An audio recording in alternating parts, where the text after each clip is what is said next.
terme de la vertu d'espérance était très propice parce que le temps de l'avance, c'est vraiment le temps de l'espérance.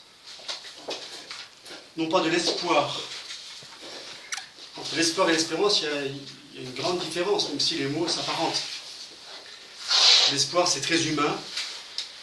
L'espérance, ça n'est pas humain, c'est spirituel, c'est surnaturel, c'est des vertus théologales. Théologales. Alors j'ai beaucoup de choses à vous dire sur ce sujet. L'espérance est une vertu moins connue que la foi et la charité. Une vertu plus difficile à cerner que ces deux autres vertus. Comme la foi, l'espérance disparaîtra. Ou plutôt seront toutes les deux transformées par la vision béatifique. Seule, dit saint Paul, seule la vertu de charité demeurera. La foi et l'espérance, ici-bas, mais parce que la foi, c'est croire dans une vérité dont on n'a pas l'évidence, il y a un voile, et l'espérance, on souhaite, on espère quelque chose qui n'est pas possédé. La charité, l'objet déjà est possédé, c'est Dieu. Et donc cet objet sera encore transformé dans la possession définitive de Dieu. Parce que sinon on peut toujours perdre la charité par le péché mortel. Alors je voudrais vous lire quelques passages d'un auteur brésilien, un philosophe, un mathématicien, un physicien, qui a été au départ mécréant, un athée, qui s'est converti à la cinquantaine environ. Gustave, alors en français ça s'écrit Corsao, et je vois qu'on dit Corchon. Je ne connais pas le portugais, mais je crois que c'est à peu près ça. Cet homme est connu pour... je connais deux livres de lui, peut-être a-t-il plus écrit.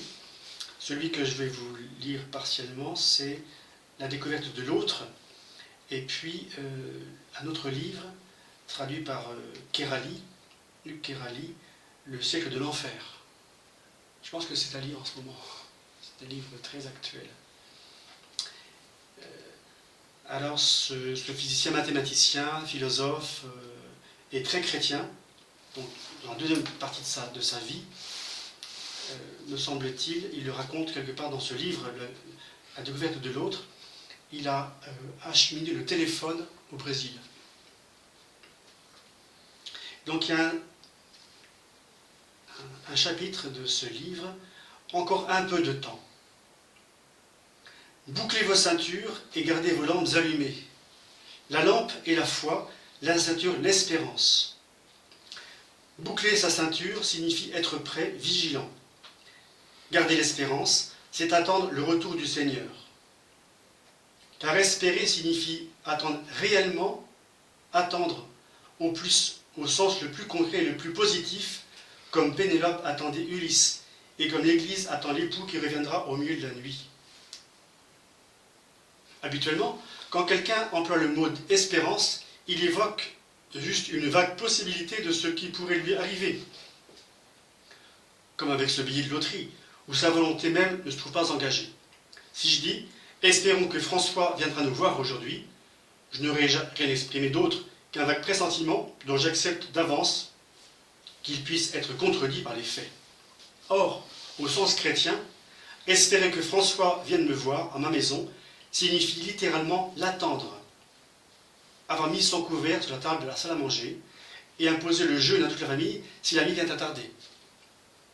Une espérance comme celle-là ne trouve son sens que parce que l'ami lui-même nous a promis de venir, non parce qu'il nous serait passé par l'esprit un mystérieux pressentiment.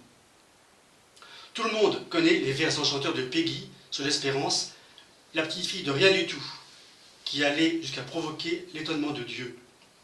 Il faut remarquer toutefois que ces vers ne s'appliquent pas à l'espérance en tant que telle, c'est-à-dire comme vertu d'en haut, mais plutôt à son action au-dedans de nous, au frémissement qu'elle produit sur le nerf ludique où siège notre appétit d'éternelle enfance. L'espérance ici est bien la petite fille de notre enfance recouvrée. Et là, dans ce recoin secret de notre cœur, elle est fragile et vacillante, partout et toujours agressée par cette sinistre austérité du monde qui se refuse à jouer au pied du Père. L'espérance du chrétien se manifeste sous ces deux aspects qui paraissent contradictoires, la ceinture du combattant et la petite fille de rien du tout, la force et le jeu. C'est pour cela que les moines restent toujours prêts dans l'attente du Seigneur et qu'ils chantent en veillant. Il parle ensuite de Saint Jean-Baptiste. Dans la prédication évangélique, l'objet principal du message de Jésus est le royaume de Dieu. Et c'est sur cette promesse que notre espérance vient s'arrimer. Mais ce royaume semble couvrir, dans l'Écriture, des sens très divers, parfois même contradictoires. Il apparaît d'abord avec la voix qui est dans le désert. Préparez les chemins du Seigneur, faites pénitence, car le royaume de Dieu est proche. Ensuite, c'est le Christ lui-même, dans la montagne tout au début de son magistère, qui découvre aux humains le tableau final et apocalyptique des béatitudes. Mais il semble ici encore que ce royaume soit à peine en train de commencer, comme la graine de moutarde et la levure que la femme introduit dans la pâte pour la travailler. Il doit encore grandir. Il faut le chercher au fond des cavernes et des océans. Il est comme le marchand qui poursuit des perles rares, c'est un trésor enfoui. Lorsque le message d'espérance s'approche de la passion, c'est-à-dire du message d'amour, il se fait plus pressant, plus grave. Il gagne en splendeur et en sévérité. Le royaume est comme un roi qui prépare les noces de son fils et envoie ses serviteurs quérir les invités. Et tout de suite après l'avertissement, cette génération ne passera pas sans que quelque chose se réalise. Donc c'est l'évangile de ce matin, n'est-ce pas? Les paroles ne passeront pas. Tout le reste, c'est éphémère. L'avertissement vient la réponse. Après l'avertissement vient la réponse. Quant au jour et à l'heure, seul le Père les connaît. Il faut veiller, maintenir les lampes allumées, car le royaume de Dieu est comme les 10 vierges, et l'époux n'arrivera qu'au milieu de la nuit. Finalement, ce royaume qui est un banquet, qui est une noce, nous apparaîtra quand le Fils de l'homme sera dans sa gloire. Venez bénis de mon Père. Prenez possession du royaume préparé pour vous et pour les élus, depuis la création du monde. Le royaume de Dieu vient. La plus ardente prière que Jésus ait enseignée dit « Adveniat ». Et l'oraison ineffable à l'Esprit Saint « Veni ». Le ciel descend parmi nous, l'épouse s'avance à la rencontre de son époux. Et puis bien après, dans ce texte, il parle d'une des dernières paroles de Saint Jean dans l'Apocalypse, en disant, qui dit ceci, Saint Jean, Veni Domine, venez Seigneur. Vous voyez, l'espérance, elle est bien présente dans la Sainte Écriture, dans la vie chrétienne. Donc je vous encourage à lire, je ne sais pas si vous avez ce livre que j'ai lu il y a quelques années, qui est remarquable. Sans la miséricorde divine, si les gens ne font pas pénitence, s'ils ne bouclent pas leur ceinture et ne gardent les lampes allumées, il n'entrera pas dans le royaume des cieux. Donc deux choses, ceinture bouclée, et puis lampe allumée. Les lampes allumées, c'est une des dernières paraboles que Jésus ait prononcée avant sa passion. Cette parabole qu'on voit souvent dans l'Évangile. C'est une parabole qui est dans la messe des vierges. Les vierges sages, les vierges folles. Enfin, folles, imprudentes.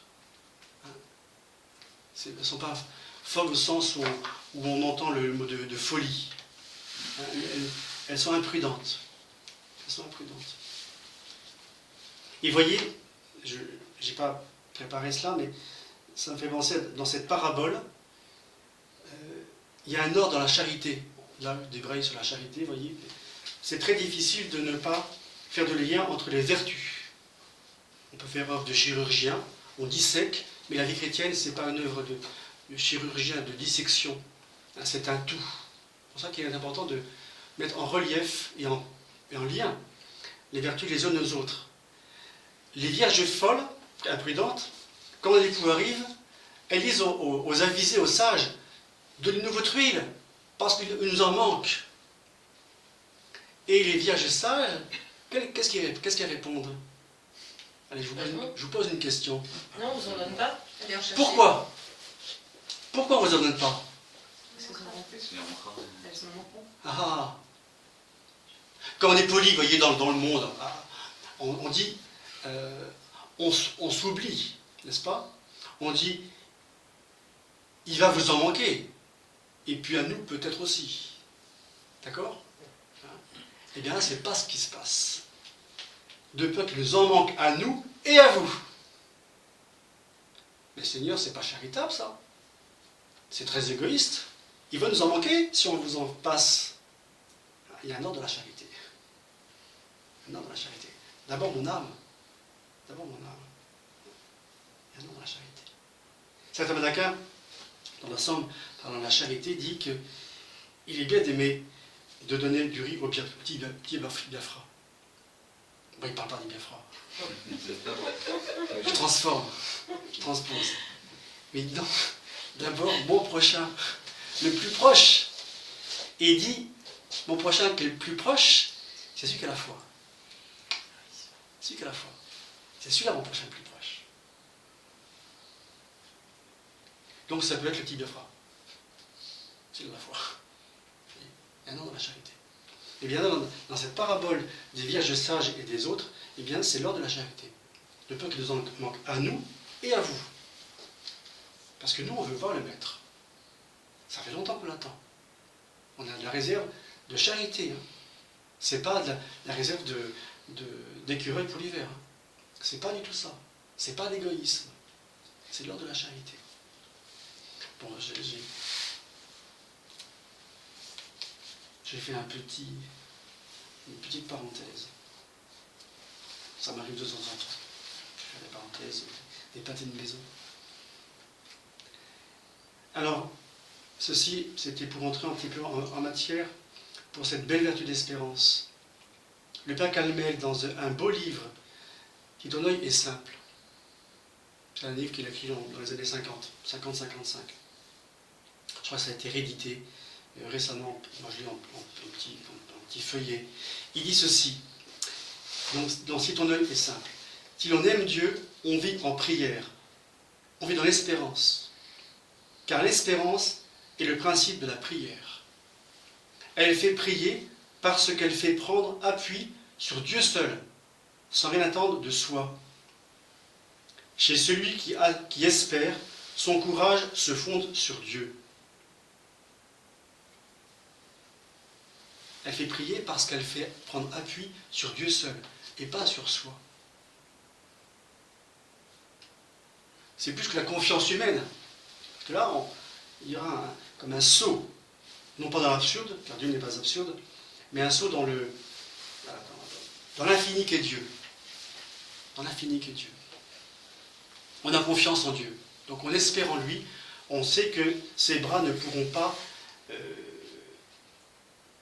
nous faire défaut. Prenons l'exemple tout simple de l'enfant. Son papa, parce que son papa est forcément très fort.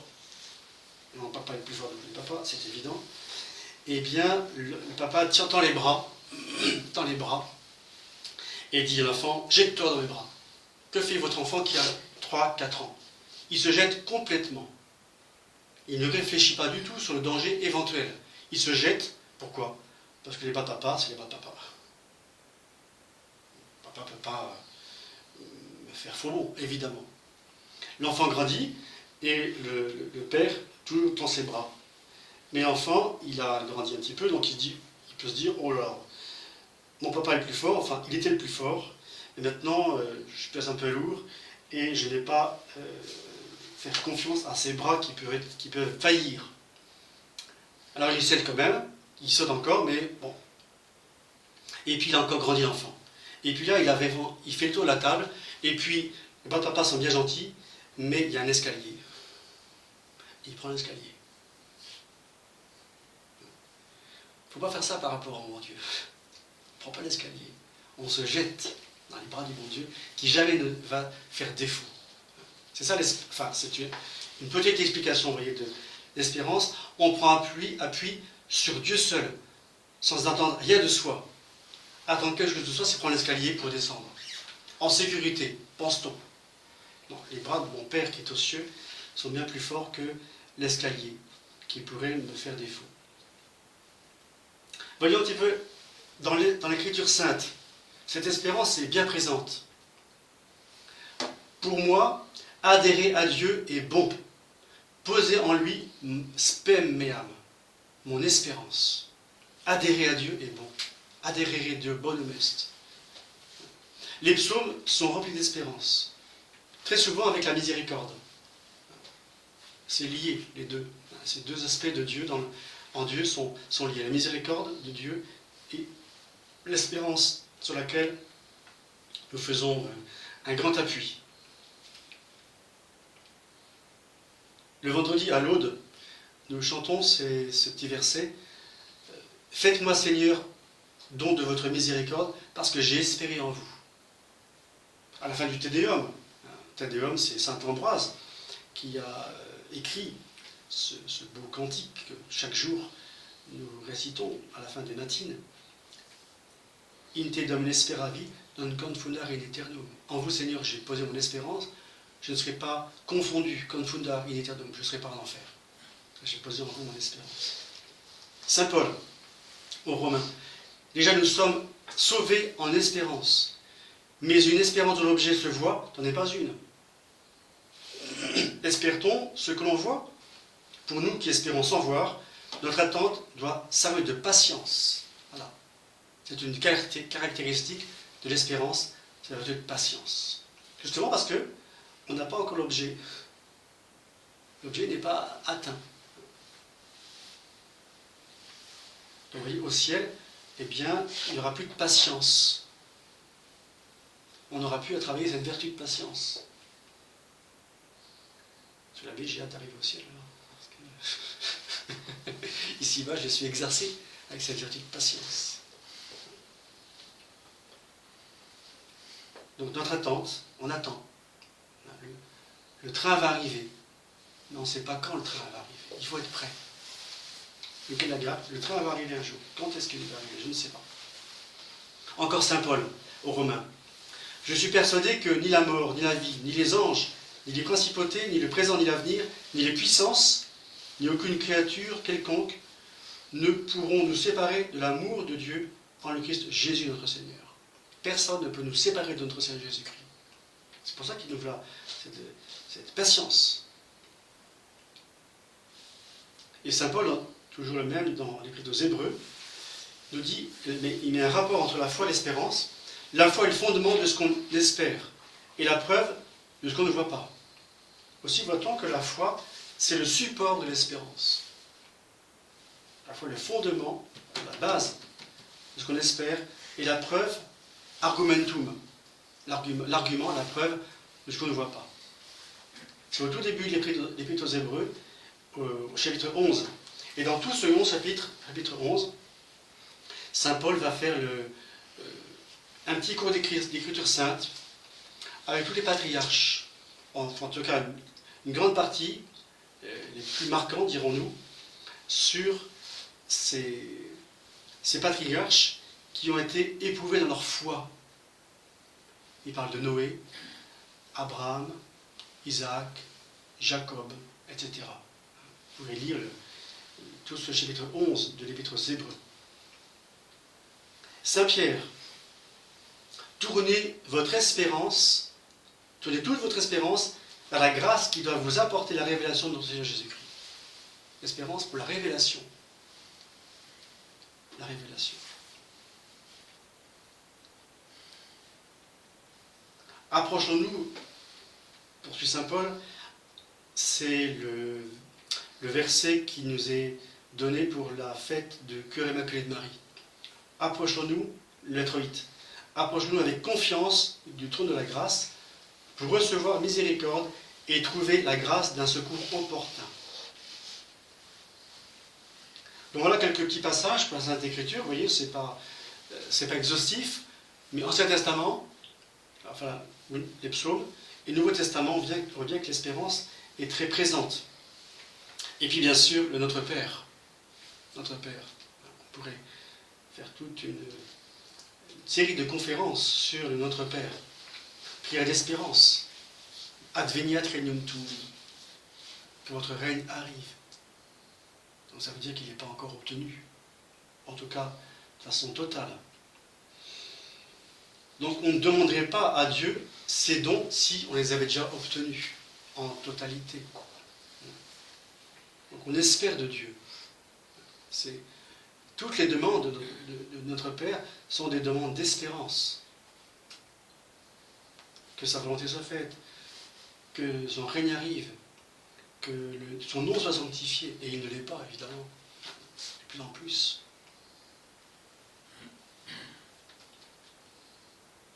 Dans nos pauvres jours où l'espérance est massacrée.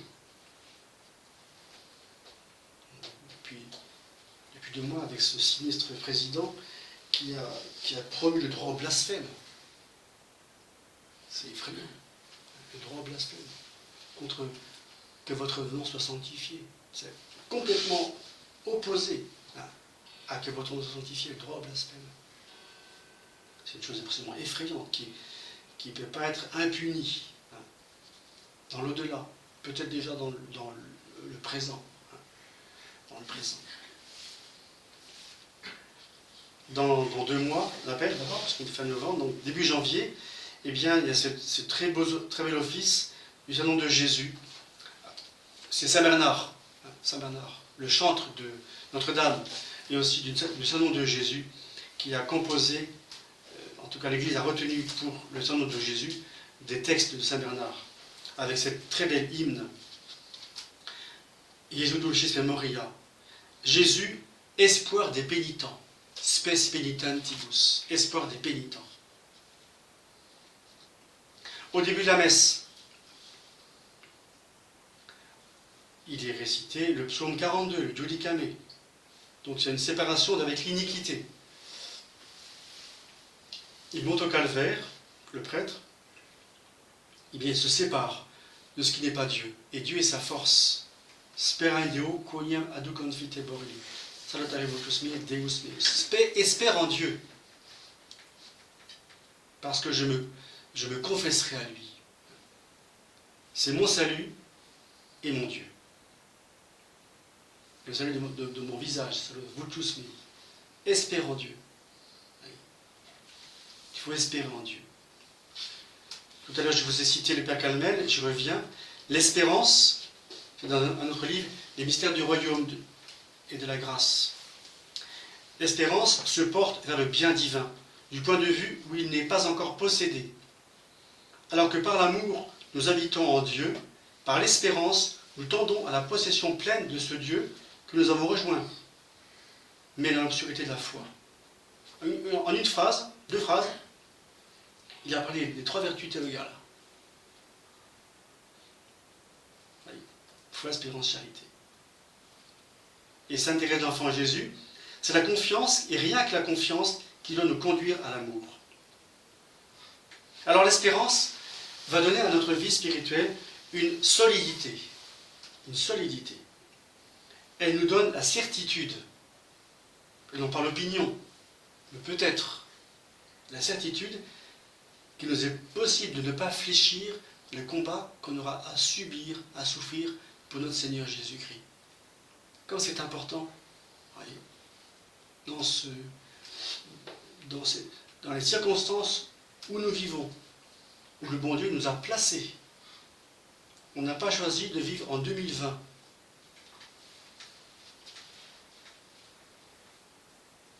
C'est comme ça. Mais à telle époque, le bon Dieu répond par des grâces particulières, des grâces de choix. Des grâces de choix. Ah, moi j'aurais voulu vivre dans une époque de grande chrétienté, où tous les 3 kilomètres, il y avait des monastères, des havres de paix, où où les chrétientés étaient florissantes, etc. Est-ce que c'était plus facile à l'époque? Il y avait aussi des truands et des tueurs et des ivrognes et tout ça. Hein. C'est pas d'aujourd'hui, hein, parce que le péché originel, il date pas d'hier. Et ses fâcheuses conséquences. La grâce du bon Dieu, elle agit au moment actuel.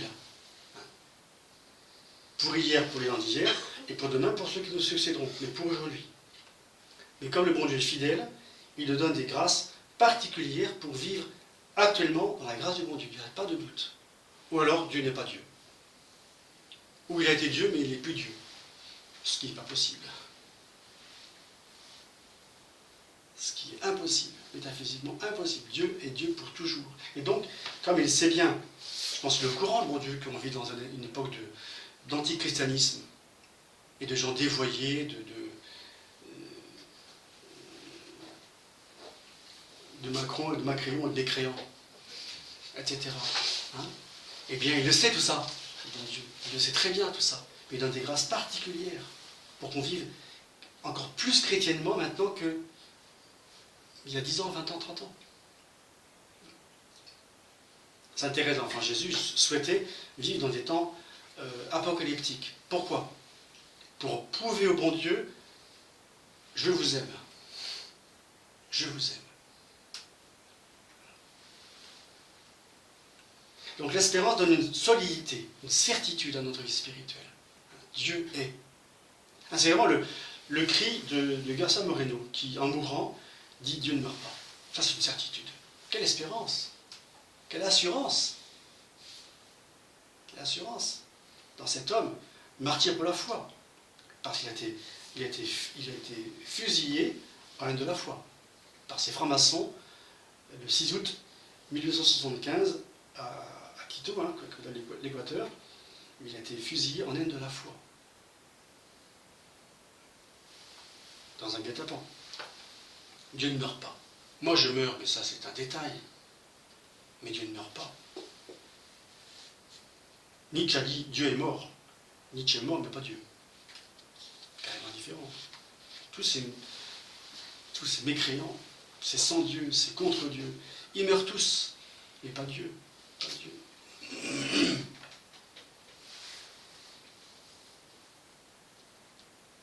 Et en passé, j'ai lu des ouvrages d'ecclésiastiques, pas seulement des ecclésiastiques, des évêques, des prêtres, mais aussi des chrétiens qui ont été persécutés dans les régimes communistes. Par exemple, l'évêque Ploscaru en Roumanie. Il a passé 15 ans dans les geôles communistes. Un beau jour, on voit l'espérance de cet homme, de cet évêque clandestin, sacré évêque par la volonté de Pie XII, mais de façon clandestine. Et bien ils ont fini par trouver qu'il était évêque dans sa geôle. Et un beau jour, il est convoqué par un des colonels de la prison, qui au bout de 2 heures, le colonel n'en pouvait plus de questions, et puis au bout de 2 heures, enfin, Monseigneur Ploscaru prend la parole plus librement, parce que l'autre il n'avait plus de salive. Il dit, entre moi et vous, qui est le plus libre, ou qui est libre? Et le colonel baisse les yeux. Qui est-il qui est libre? Qui est libre? C'était pas le colonel. Il le savait bien. Parce que les vertus nous donnent cette liberté que ne donne pas cette liberté apparente, qui sont plutôt des marques d'esclavage. Donc, j'insiste sur cette solidité de la vertu d'espérance, une certitude que je ne fléchirai pas, que je ne flancherai pas, pour notre Seigneur Jésus-Christ. Saint Paul a eu des moments de faiblesse. C'est très intéressant. Les faiblesses des saints, elles sont très encourageantes. Pourquoi? Parce que ça nous montre des hommes ou des femmes qui sont hommes et femmes. Et Saint Paul, dans une circonstance particulière, va en quelque sorte se plaindre à notre Seigneur Jésus-Christ de ses fragilités, de ses tentations.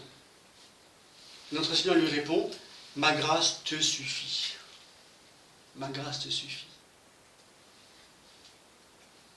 Saint Paul qui nous paraît un héros, un géant de sainteté, ce qui est vrai, qui fait des voyages très difficiles dans tout le bassin méditerranéen, qui prêche partout, avec beaucoup de difficultés, mais en tout cas, sa langue n'est jamais liée. Et bien là, il a un moment en quelque sorte de faiblesse. Eh bien, ma grâce te suffit.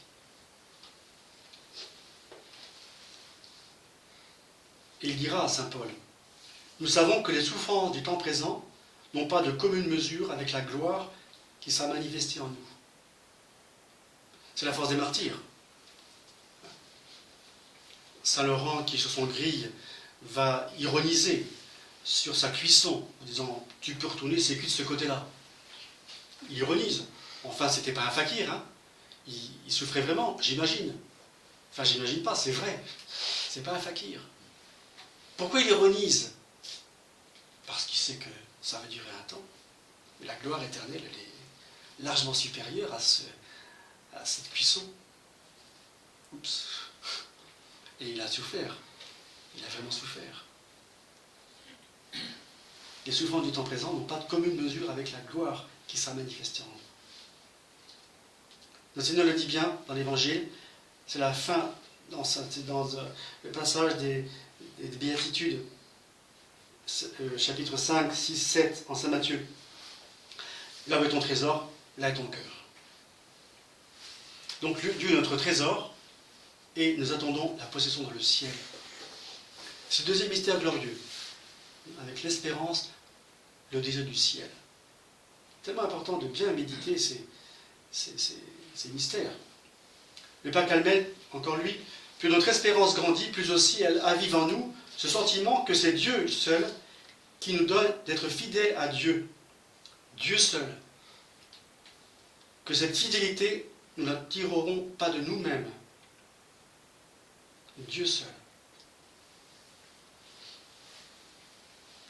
C'est lui qui est notre espérance. Donc, abandon parce que confiance. On s'abandonne parce qu'on a confiance. Encore cet exemple qui vaut ce qu'il vaut, du papa avec son enfant qui voit les bras tendus vers lui. Et bien l'enfant, il fonce. Il s'abandonne parce qu'il a confiance. Et quand il n'a plus confiance, eh bien, il ne s'abandonne pas. Donc il prend l'escalier. Il cherche un moyen humain au lieu de prendre un moyen divin. Là, ce n'était pas divin du tout, parce que c'était les bras physiques. Mais le parallèle, il est présent. Donc il faut demander cette fidélité tous les jours. C'est l'enfance spirituelle qui nous fait être abandonnés.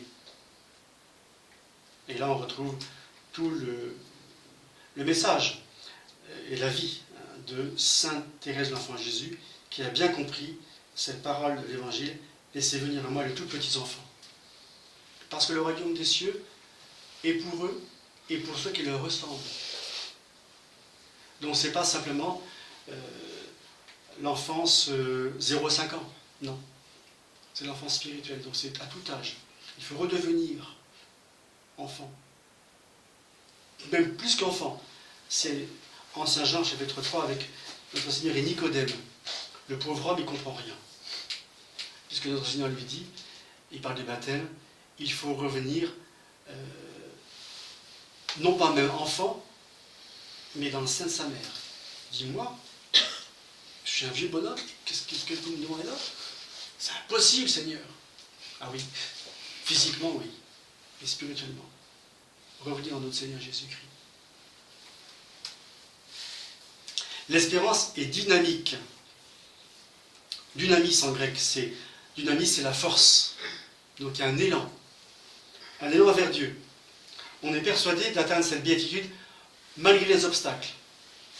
On s'appuie sur Dieu tout-puissant et Dieu auxiliatrice, auxilium, aide, sur ses promesses et les mérites de Jésus-Christ. Voilà. Notre Seigneur a mérité pour moi le ciel. Pour moi, c'est impossible tout seul. Le ciel est coupé. Je n'ai pas la capacité par moi-même d'arriver au ciel. Ce qui donne à notre âme L'enthousiasme. L'enthousiasme, c'est bien une caractéristique de l'espérance. Enthousiasme, encore deux mots grecs. En-théo, en Dieu. En Dieu, on est en Dieu, l'enthousiasme. Ce n'est pas l'exubérance, l'enthousiasme. L'exubérance, c'est quelque chose de très humain. L'enthousiasme, c'est bien autre chose. Bien autre chose. Alors nous pouvons être inquiets par nos faiblesses. Et dans Marion, nous dit il faut dans notre âme une espérance forte pour ne pas être découragé en voyant notre misère et celle d'autrui.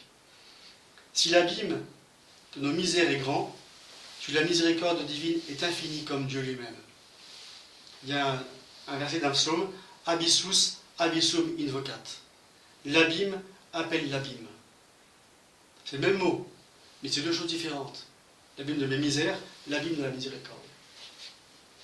Deux puissants fonds peut-être, parce que mes misères peuvent être abyssales, c'est le cas de le dire, mais l'abîme de la miséricorde, de la charité, de la bonté de Dieu est bien supérieur à tous ces abîmes. L'espérance a plusieurs qualités, on en a vu quelques-unes, mais peut-être on peut résumer. Elle est laborieuse contre la présomption.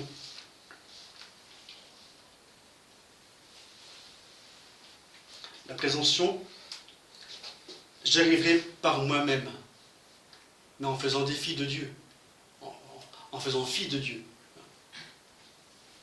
Je suis capable d'y arriver par moi-même.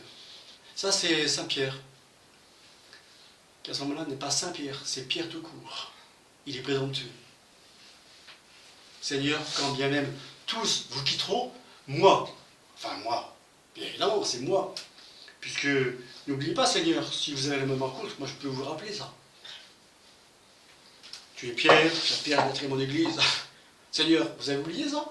Moi je n'ai pas oublié, hein. Et je suis chef. Donc, ils peuvent tous vous donner. Moi, je ne vous quitterai pas. Et puis Pierre donne une preuve aussi de sa fidélité. Il a une épée, hop, il dégaine. Bon, il fait noir, et puis il se plante un peu, quoi. Il n'a pas pris la tête dans le bon sens, il a pris du côté, et puis l'oreille tombe. Mais Saint-Pierre est généreux, hein. Saint-Pierre est généreux, on ne peut pas lui retirer ça. Mais c'est désordonné. Il va y arriver tout seul. Il est présomptueux. Il pêche contre l'espérance. Il pêche contre l'espérance. Judas aussi pêche contre l'espérance. À l'inverse, mon péché est trop grand. Dieu ne peut pas pardonner. En fait, Dieu n'est pas Dieu. Dieu ne peut pas pardonner mon péché. Et Judas va faire un péché pas pire que celui de Saint-Pierre, qui a renié. Judas se suicide. Manque d'espérance. Vertu d'espérance. Dieu n'est pas Dieu. Dieu ne peut pas pardonner mon péché trop grand. Alors que Pierre regrette ton péché. Flévite amarré. Il pleure amèrement. Quand même, oui, Saint-Pierre, il a reçu les promesses, hein. Et il a renié. Il a renié. Contre l'espérance. Contre l'espérance. Il a présumé de ses forces. Moi, j'y arriverai tout seul. Par mes vertus naturelles, même spirituelles, surnaturelles, et puis aussi par ce que je suis. Le Seigneur, il m'a fait ce que je suis. Donc, le roc, puis Pierre et cette pierre. Donc, elle est laborieuse, elle est ferme et invincible. Contre les tentations, les épreuves, la vie de mes péchés. Les saints, parfois, qui ont gravement péché dans leur passé, le démon a voulu les troubler jusqu'à la fin de leur vie, au moment final. Eh bien, ces saints se sont appuyés sur Dieu. Saint Martin de Tours, qui à la fin de sa vie, donc il meurt à 80 ans, sur sa paillasse, eh bien, il voit le démon qui lui apparaît et qui veut le voler à Dieu. Martin lui répond, circule, je ne t'ai jamais rien donné, donc je ne t'appartiens pas. Enfin, il dit ça en latin, donc circule, c'est une traduction un petit peu libre. Mais il dit ça, espérance ferme et invincible. On s'appuie sur Dieu, on a tout donné au bon Dieu, on lui appartient. Et puis, une autre qualité de l'espérance, c'est dans l'union à Dieu, par la vie ordinaire, simple, le devoir d'État bien accompli, la fidélité au devoir d'État. La joie et parfois l'héroïsme. La fidélité avec ce sourire intérieur, même si on est éprouvé par-ci par-là.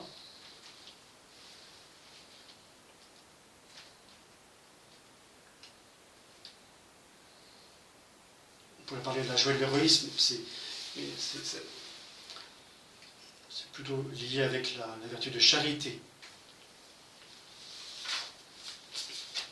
La vertu de charité. Aux yeux du bon Dieu, il n'y a pas de détails. Toute notre vie quotidienne est faite de mille détails, mais tout est important. Il faut mettre dans cette vie une valeur d'éternité. Tout est compté. Tout, même les actions les plus secrètes, les plus minimes, les plus apparemment sans utilité. Mais tout est compté. Tout pour le bon Dieu.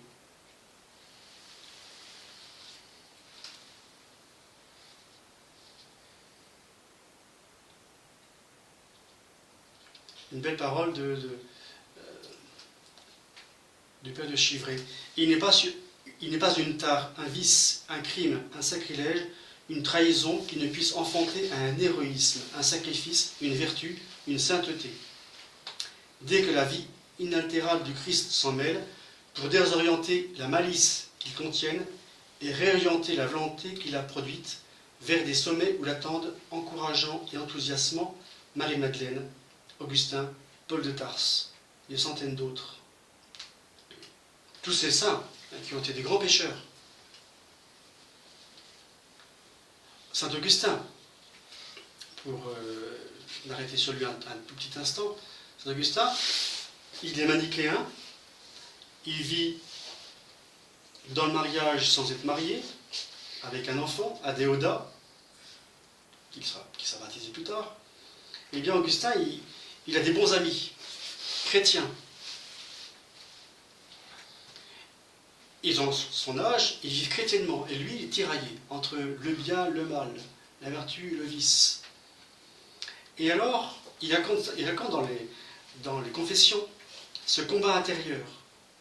Donc d'un côté, il ne veut pas les suivre, et de l'autre côté, il dit, mais si ceci et celle-là y arrivent, pourquoi je n'y arriverai pas? Mais c'est un vrai combat. Un vrai combat. En plus, il ne s'est pas converti à 15 ans. Il avait 30 ans, donc un homme déjà mûr. Et puis professeur d'université, donc c'était une sommité. Eh bien, il va se convertir par l'exemple. Puis pourquoi j'y arriverai pas donc? Il sait ce qu'il va quitter. Parce que aussi, il entend des voix, oh, tu vas nous quitter, etc. Tu ne pourras pas faire la fête, etc.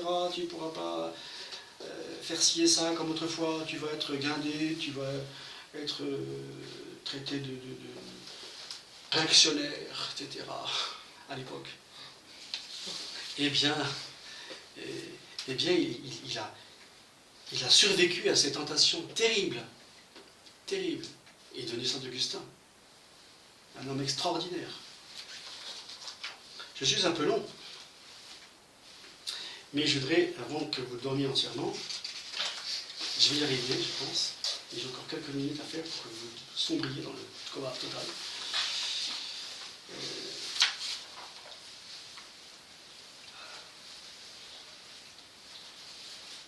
Dans le catéchisme de Saint-Pédis, il y a des pages, des questions remarquables sur l'espérance et aussi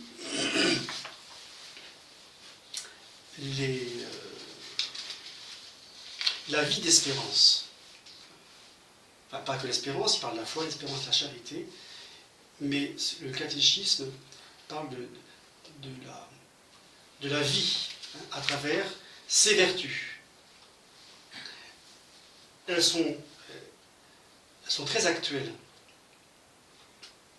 Est-il bon de faire souvent des actes de foi, d'espérance et de charité?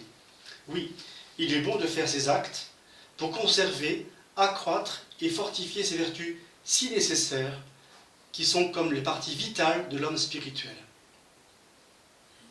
Et en italique, le mot vital, les parties vitales. On a dans notre être corporel des parties vitales. On a des membres qui ne sont pas vitaux. Les yeux, les oreilles, c'est pas vital. Le cœur, c'est vital. Le cœur, c'est vital. S'il me manque une main, s'il me manque un bras, s'il me manque un œil, s'il me manque un poumon, si je n'ai encore un, ça va. Je ne manquerai pas d'air. Mais s'il m'en manque deux, c'est terminé. Bon, donc les parties vitales. Les parties vitales. Donc il est bon de faire souvent, des actes de foi, d'espérance, de charité, pour conserver, accroître et fortifier. Conserver le minimum. Accroître un cran supérieur. Mais fortifier. Donc il y a une gradation dans ces vertus. Comment devons-nous faire des actes de foi, d'espérance et de charité? Avec notre cœur, notre bouche et nos actions en italique aussi, donnant la preuve de ces vertus par notre conduite. Le catéchisme, c'est un code de vie chrétienne. C'est pour ça qu'il est si important pour les enfants de l'apprendre par cœur, le catéchisme, et non pas grosso modo. L'enfant, quand il est petit, c'est dur d'apprendre le catéchisme. Mais plus tard, il va comprendre. En tout cas, il aura retenu. Même si au départ, il y a une espèce de rabâchage scolaire. L'école, c'est scolaire. Par la nature de la réalité. Donc, faire des actes de foi, notre cœur. Donc, la religion est intérieure. Notre bouche. C'est pour ça que le culte est si important. Culte public. Quand Castaner, il y a quelques mois, quand il était avant Darmanin, qui va dégager rapidement parce qu'il est incapable, comme d'autres. Ouais, c'est une parenthèse. Il est encore plus incapable que les autres. Et en plus, il est grossier. Alors ça, c'est magnifique. En plus du marché. Castaner, qui au mois de mars disait que les catholiques crient chez eux, c'est suffisant comme ça. Mais pour qui se prend-il? Le culte, il est public. Intérieur et public. Public. À notre cœur, intérieur, notre bouche. Notre bouche. Les processions sont nécessaires. La messe de façon publique est nécessaire. Notre bouche. Nos actions. On a la preuve de ces vertus par notre conduite. La preuve par notre conduite. On est chrétien, mais on montre qu'on est chrétien. C'est la pénitence qu'un jour le curé d'Ars a donné à un notable d'un village. Est-ce que c'était Ars? Est-ce que c'est un autre village? Peu importe. Donc le curé d'Ars, ça a été public, donc c'est pour ça qu'on connaît la pénitence. Les péchés on ne connaît pas, mais enfin, si la pénitence est publique, on en déduit que l'homme s'était accusé de pécher contre justement la publicité de sa pratique. Et donc le curé d'Ars lui a donné une pénitence apparemment toute simple. Ce n'était pas 3 jours sur la Marie, gloire au Père ou un chemin de croix. C'est bien à faire ça. Mais ce n'était pas ça du tout. C'était, à la prochaine procession de la fête de Dieu, soutenir le dé. Le dé, donc Saint-Sacrement, le prêtre peut prendre le dé. Monsieur Trucmuche, il porte le dé. Tout le monde l'a vu. Contre le respect humain, c'est génial. Belle pénitence. Et bien, il s'y connaît, hein. Il a porté le dé. Et par là, il a lutté. Bon, c'est une pénitence, il faut qu'il la fasse. Mais il a dû prendre sur lui aussi. Je suis chrétien, mais aussi de dehors, par mes actions. Par mes actions. Ah, il avait une défunte, le curé d'Ars. Très pédagogue. Très pédagogue. Une pénitence salutaire. Le curé d'Ars lui aurait donné une pénitence, je dirais, classique. L'homme l'aurait faite. Et qu'est-ce qu'elle serait changée? Rien du tout. Rien du tout. Il serait resté aussi païen après qu'avant. Et puis serait confessé peut-être l'an prochain. C'est tout. Dans ces actes, vous voyez, c'est 3 actes. Nos actions, dans la preuve de sévérité par notre conduite. Alors, ensuite, le catéchisme détaille l'épreuve de la foi, l'espérance et la charité. Je termine avec l'épreuve pour l'espérance.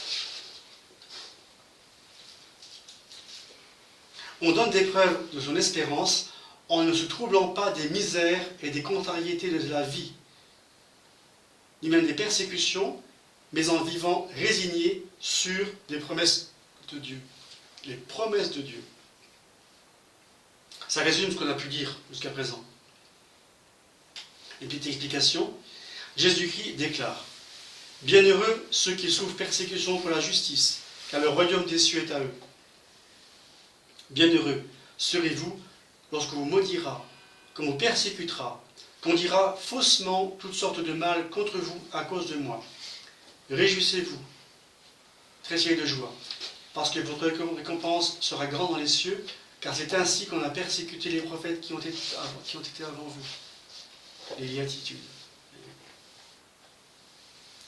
Donc on ne se trouble pas des misères, de nos propres misères, des contrariétés, des avanies de la vie, ni même des persécutions, vivant résignés sur les promesses de Dieu. C'est ça qui fait les martyrs. Ils sont sûrs de la promesse de Dieu. Et Dieu ne se trompe pas. Il ne se trompe pas, il ne trompe pas. La vertu de l'espérance te fait voir des misères, les privations, les souffrances, les persécutions et les contrariétés dans la lumière divine. Le psaume 35, qu'on récite le lundi à Vêpres, Illuminetur videmus lumen. Dans votre lumière, nous verrons la lumière. Dans votre lumière, nous verrons la lumière. C'est le ciel, ça. On voit la lumière de Dieu. Dieu est la lumière. Je suis la lumière du monde. Donc, cette vertu d'espérance nous les fait considérer tout cela comme un don de Dieu et un moyen de lui rendre gloire, afin d'être plus semblable au Christ souffrant et humilié, et de parvenir à la gloire du ciel. On fête bientôt Noël.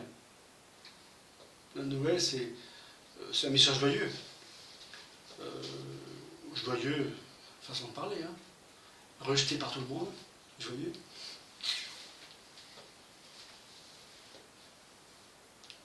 Les bergers viennent, les mages viennent, mais à quel prix? Les mages viennent, repartiront chez eux, et puis les saints innocents. Message joyeux. C'est douloureux déjà. Il ne vient pas pour compter fleurette. Hein. Il vient pour nous apprendre la vie chrétienne, la vie du martyr. Mais dans l'espérance. On ne quitte pas triste notre Seigneur Jésus, au contraire, on quitte renforcé dans notre conviction, dans notre certitude. Je sais, dit saint Paul, en qui j'ai cru. Chio qui credidi. Je sais. Il ne dit pas je pense que je sais. Peut-être que je sais, peut-être que je me trompe. Quand saint Paul va à Athènes, il voit cette statue Deo ignoto, au Dieu inconnu, dit-il, à Athènes. Vous savez, Athènes qui était la ville de la philosophie, mais Aristote était loin derrière. Alors, au temps de saint Paul, c'est plus Aristote. C'est le temps des libres penseurs, c'est le temps des dévagondés, c'est le temps du scepticisme, au Dieu inconnu. Et Paul dit, moi je connais cet homme. Il n'est pas inconnu, c'est notre Seigneur Jésus-Christ. Notre Seigneur Jésus-Christ. Donc c'est la seule fois où saint Paul fera de la philosophie. Et les Grecs sceptiques lui disent, là-dessus, on t'écoutera une autre fois. Ça ne nous intéresse pas, cette affaire. Seuls quelques-uns vont suivre, vu saint Paul. Denis, l'aéropage, chez les avions, l'un ou l'autre. Enfin, Saint-Denis, le martyr de Paris, Saint-Denis, qui aura la tête coupée, qui portera sa tête. Et puis quelques femmes, Lydie et quelques autres. Mais les Grecs ont été des sceptiques. On ne veut pas entendre parler de notre Seigneur Jésus-Christ. Et pourtant, saint Paul parle de la résurrection, donc l'espérance aussi, et le ciel. La vertu d'espérance fait en sorte que nous ne nous troublions pas, nous remplissons plutôt de joie et de sérénité dans les tribulations, les adversités et les douleurs.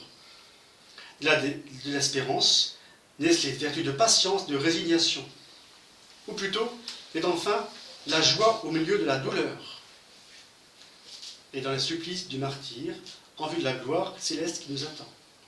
C'est la vertu qui soutient les martyrs.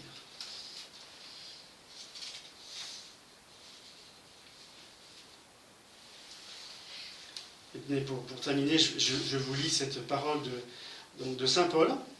Arrêté à Philippe avec Silas, son compagnon, une accusation avait été suscitée contre eux.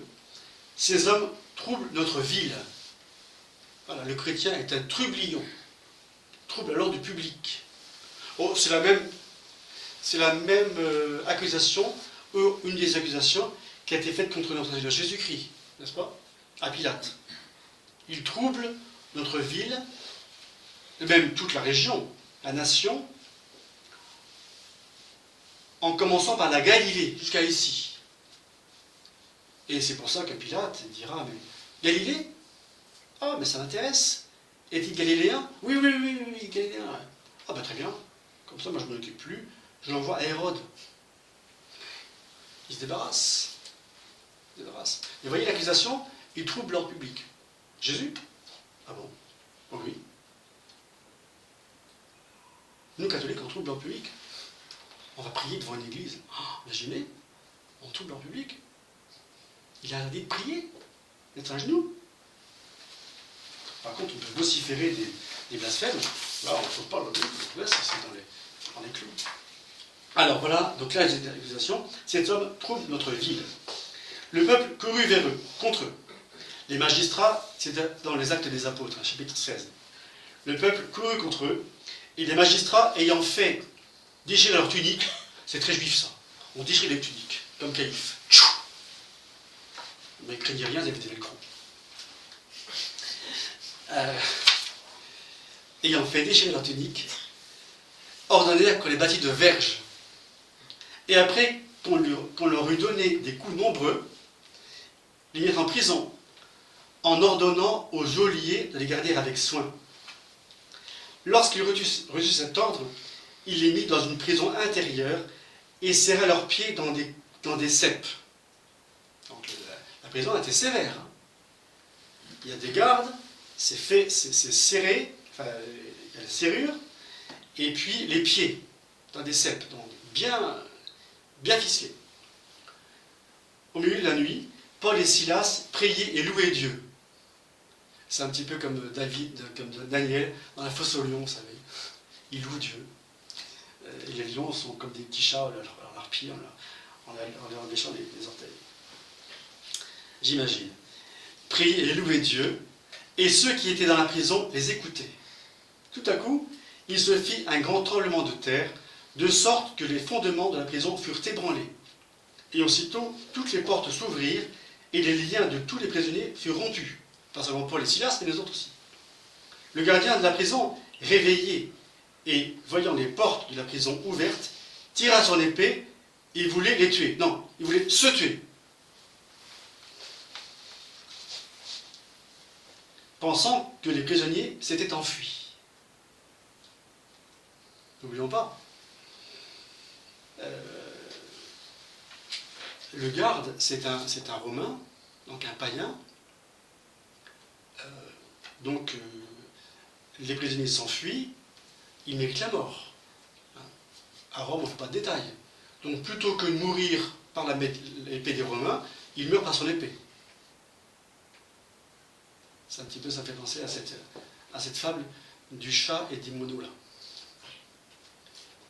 Pour ne pas attraper le Covid, ils s'enterrent tous et meurent tous, de peur de mourir. Un peu pareil. Donc pensant que les prisonniers s'étaient enfuis. Mais Paul crie à une voix forte, ne te fais pas de mal, nous sommes tous ici. Attention, tu vas te faire mal. Il n'y a plus d'espérance, voyez-vous. Ils sont en prison, mais ils ne craignent rien. Dieu est avec eux. Dieu est avec eux. C'est notre vie, chers amis. Hein. Dieu est avec nous. Et si Dieu est avec nous, qui sera contre nous? Personne. Personne.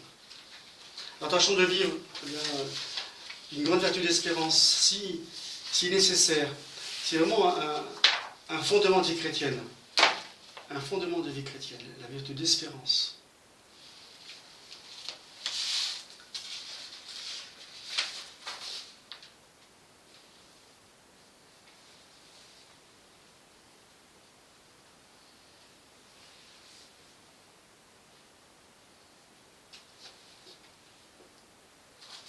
Il y a encore beaucoup de choses à dire, j'espère. J'ai encore plein de feuilles, mais c'est peut-être pour une prochaine fois. On ne peut pas tout dire. Si on dit trop, on ne dit plus rien. Comme ça, on a l'esprit embrumé par trop de choses. Donc, merci pour votre attention. Peut-être qu'il y a des questions, je ne sais pas. Non? J'étais confus, c'est encore plus qu'avant. Non, vraiment, c'est voilà, l'espérance dans la nuit. Il fait nuit, mais le bon Dieu nous donne toujours cette vertu d'espérance. Si importante entre la foi et la charité, mais c'est comme une transition nécessaire. Bien sûr, ces trois vertus s'imbriquent les unes dans les autres. Notre-Dame, on dit bien qu'elle est une mère de la Sainte Espérance. Le Père Emmanuel, à Méné-Saint-Loup, au XIXe siècle, a fait un nouveau vocable, mère de la Sainte Espérance, convertissez-nous. Mater Spei, mère de la Sainte Espérance. Comme c'est important de ne pas manquer de cette flamme intérieure, de cette flamme. Notre-Dame, c'est notre espérance. L'espérance, c'est symbolisé par l'encre. L'encre. Pourquoi? Parce qu'on met son encre au fond de la mer, et le bateau, eh bien, il peut bouger, mais il ne bougera pas. Il bouge parce qu'il y a les flots, mais il est sur le fond marin, grâce à l'encre. Grâce à l'encre. Et il ne bouge pas. Il bouge sans bouger. Notre vie aussi. Notre vie bouge, mais sans bouger. On est ballotté par les flots, mais on ne bouge pas. C'est cette stabilité dont je parlais tout à l'heure. Cette stabilité. C'est pour ça qu'il faut aller en pleine mer. En pleine mer, les marins savent qu'il n'y a pas de danger. En bord de mer, il y a des dangers. Parce qu'il n'y a pas de fond. Il n'y a pas de fond. Et puis, il y a les récifs. C'est pour ça que les mers intérieures sont si dangereuses. Les apôtres en ont fait l'expérience. La mer de Galilée, très dangereuse. Parce que c'est une mer sans fond. Enfin, si, il y a du fond, justement. Enfin, il y a peu de fond. Il y a très peu de fond.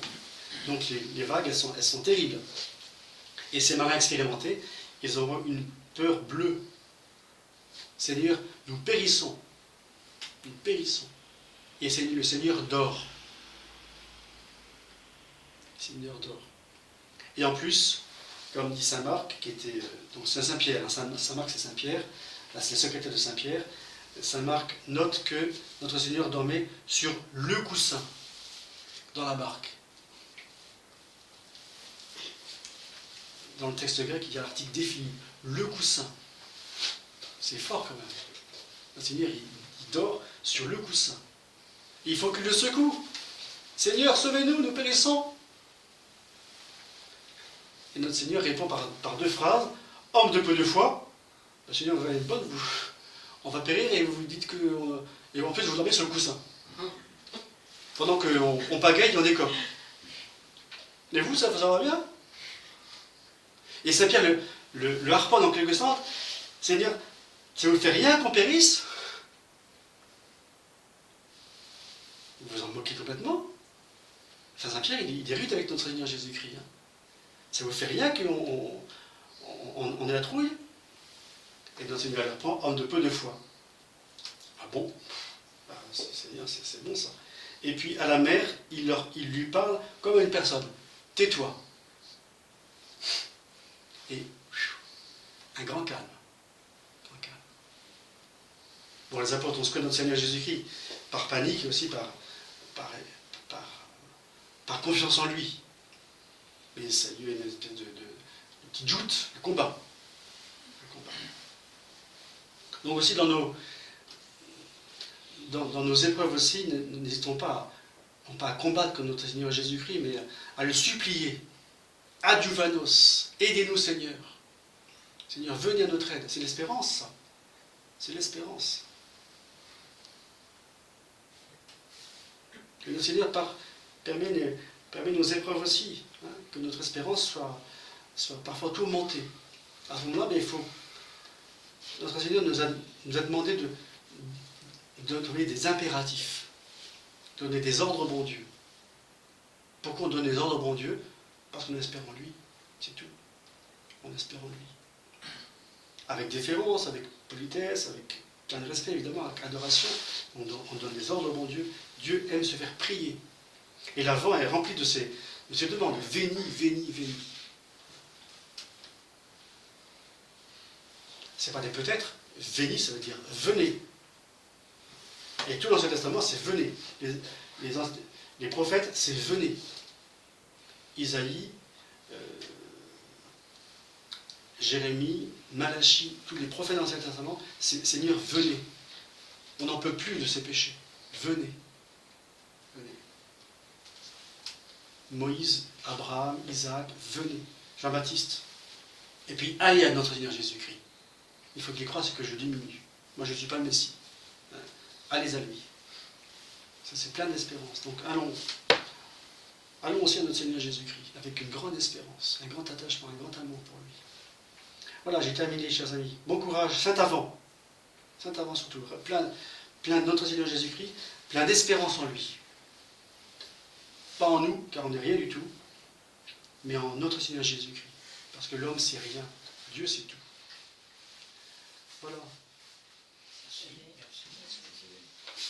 Dans quelques instants, on va voir le salut. Si vous pouvez encore rester un salut simple, on va dire, pas le